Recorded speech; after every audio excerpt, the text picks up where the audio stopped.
नमस्कार दोस्तों। आज हम बात करेंगे एफआईआर। इसका प्रावधान BNSS 2023 की धारा 173 में किया गया है। एफआईआर 173 के खंड 1 में यह बात कही गई है कि 173 खंड 1 में 0 एफआईआर से संबंधित बात की गई है, जहाँ पर कहा गया है कि 0 प्रथम सूचना रिपोर्ट का तात्पर्य क्षेत्राधिकार से बाहर की घटना की प्रथम सूचना रिपोर्ट पंजीकृत करना। ऐसी प्रथम सूचना रिपोर्ट थाने के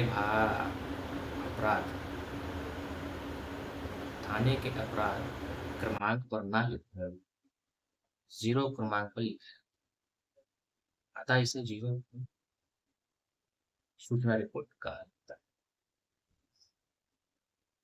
जहाँ तक हम जानते हैं कि दंड प्रक्रिया संहिता की धारा 154 भारतीय नागरिक सुरक्षा संहिता 2023 की धारा 173 में ये कहीं नहीं कहा गया है कि थाने का भार साधक अधिकारी अपने क्षेत्र के बाहर की घटना की सूचना मिलने पर उससे पंजीकृत नहीं करेगा। दंड प्रक्रिया की संहिता धारा 154 केवल यह कहती है कि थाने के भार साधक अधिकारी को किसी संज्ञेय अपराध की सूचना मिलती है तो वह तुरंत अभियोग पंजीकृत करेगा, सूचना चाहे उससे क्षेत्राधिकार की हो या न हो। 0 एफआईआर पर एक मौलिक केस है।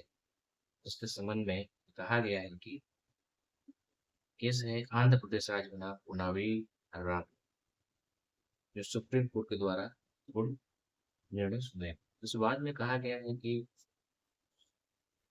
व्यवस्था दिया गया है कि यदि किसी थाने के भार साधक अधिकारी को संज्ञेय अपराध की सूचना प्राप्त होती है तो वह यह कहकर अभियोग पंजीकृत करने से इनकार नहीं कर सकता है कि घटना स्थल उसके थाने के क्षेत्राधिकार के अंतर्गत नहीं आता है। यदि इस प्रकार का कोई कार्य किसी थाने के भार साधक अधिकारी द्वारा किया जाता है तो यह उसके कर्तव्य पालन से लापरवाही माना जाएगा। ऐसी परिस्थिति में उचित तरीका यह है कि अभियोग पंजीकृत करके उस थाने पर विवेचना के लिए भेज जिसके क्षेत्राधिकार में घटना हुआ है। वीडियो आपको पसंद आया हो दोस्तों, लाइक सब्सक्राइब करें, शेयर।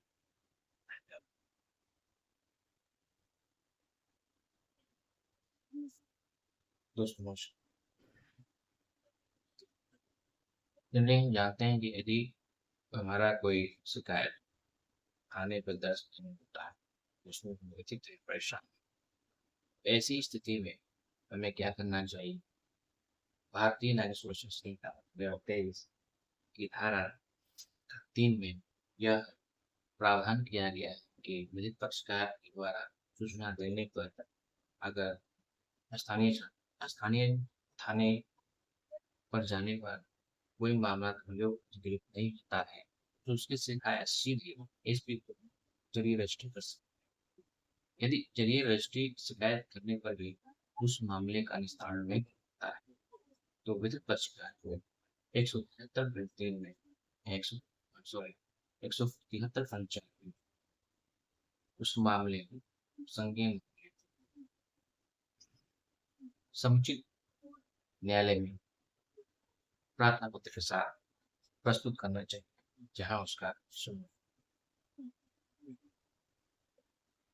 दोस्तों नमस्कार।